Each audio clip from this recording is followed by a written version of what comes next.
So I watched Disney's Jungle Cruise and it was painful. I have a lot to say, so I'm gonna get started. This is my Jungle Cruise review.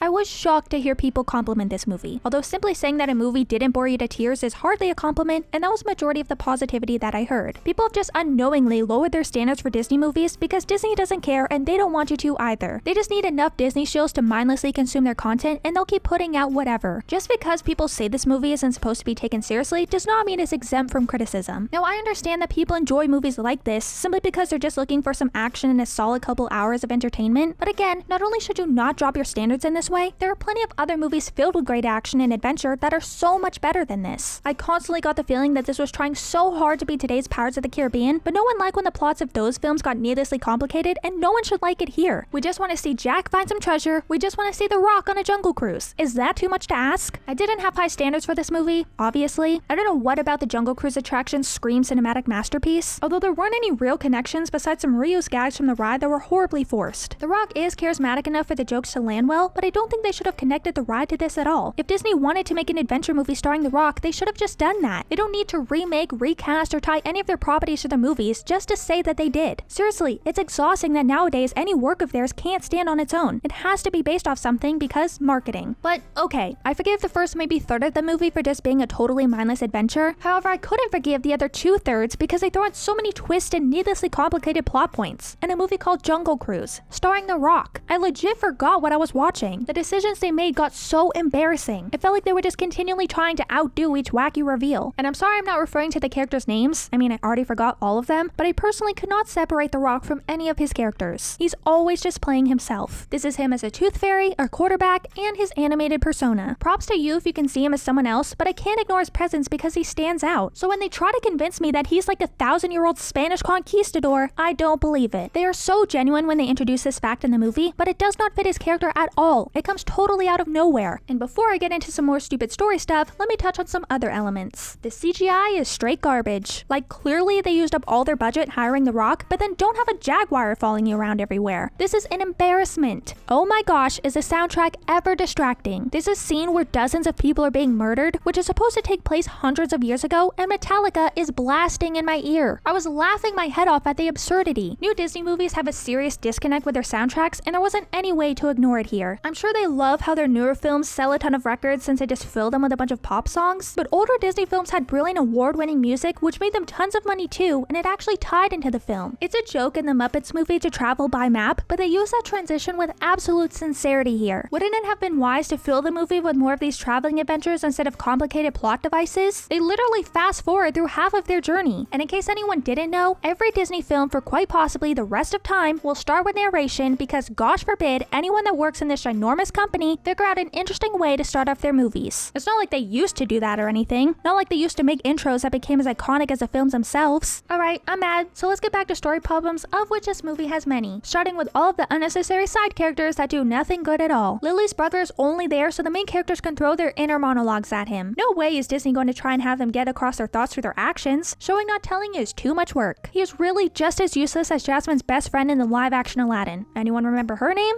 No? Didn't think so. We have a German protagonist who shouldn't even be there because he does nothing but display a lot of rather offensive cliches. He is evil because he is German and the movie said so. He is so not needed, especially because they introduce other villains with a far better connection to the main characters. However, those actual villains who they introduce later also really didn't have any sort of arc because Disney doesn't want to have to figure that sort of thing out anymore. So the protagonists are always supposed to be completely irredeemable and are demonized in every way. However, this particular villain's motivation was to try to get this magic petal in order to save his daughter, which sounds like a pretty noble cause. That of course doesn't justify murdering anyone, but leaving him to suffer quote a fate worse than death didn't seem like the right way for a story to end either. Especially because again, he becomes a killer all of a sudden because Disney couldn't figure out any other way to make him evil. He was clearly nice enough for The Rock to be friends with him for all those years, but they needed some conflict and this is all the filmmakers could come up with. The Rock and Emily Blunt have a very charming relationship both on and off screen. They work off each other really well, but their romance is disgusting. The Rock lies to her a criminal amount of times and yet she still falls falls in love with him. And she does this after he emphasizes the fact that he's hundreds of years old. Their disingenuous love comes right the heck out of nowhere and just completely destroys any lasting plot point they set up in the beginning. There are no good callbacks in newer movies. They are either incredibly forced or non-existent because Disney doesn't think through their stories anymore. They care more about shocking people and creating easily retweetable moments than they do a story that makes sense. And the thing that arguably frustrated me the most, even though there are plenty of things to choose from, was how the characters' relationship led to a horrible display of immorality at the end. Emily Blunt's motivation was to get the magic petal to cure people, a noble cause that she turns her back on for a man she knew for maybe a couple weeks, if that. I was dumbfounded when she used the petal to try and heal the rock. What's worse is that her and her brother think for a moment that it doesn't work, so they just walk away. Like, they just wasted the key to like the cure for cancer, and now it didn't even work for her to save this dude, and they're just like, oh well, now no one gets it. How morally corrupt and selfish. I don't know why anyone isn't talking about this immorality. And okay, I have some empathy in me. I can understand shifting your moral code for someone you love, but seriously, they knew each other for less than a month. They don't make clear how long in the movie because the filmmakers probably knew it was ridiculous, but I certainly know it wasn't long enough to justify her decision. Not to mention, The Rock had really come to peace with dying. He's lived all these years and says he's ready to rest, but he changes his mind just like that. Now they do hint at the end that they got another petal and used it to help people, but why wouldn't they clearly show that? That was her goal at the start of the movie, and they don't even end on a proper resolution. It'd be like them not showing Tiana's restaurant at the end of The Princess and the Frog. That was her original dream prior to her falling in love and shifting her future plans, which is what Emily Blunt does. And before anyone tries to call out Tiana, saying that she was willing to give up her dream for Naveen, saving the planet was not the dream she was giving up on. Not to mention the two of them established far more chemistry in 3 days than however long these two were together. Also, since they have that extra petal, does everyone just have the power to be immortal now? How does that work? I know I should be careful throwing this question out into the world because I'm sure they'll answer it in an inevitable sequel. So I'm looking at a solid 2 out of 10. I thought about giving this a 3 just because a 2 is where I keep all the live action Disney remakes, but where those frustrate me because they take something so perfect and ruin it, this movie really does frustrate me so much because it is that awful. If you want a fun live action Disney adventure, watch Pirates of the Caribbean. If you want to see The Rock be charming in a Disney movie, watch Moana. And if you want to hear some great puns, go ride the Jungle Cruise. Please just stay away from this.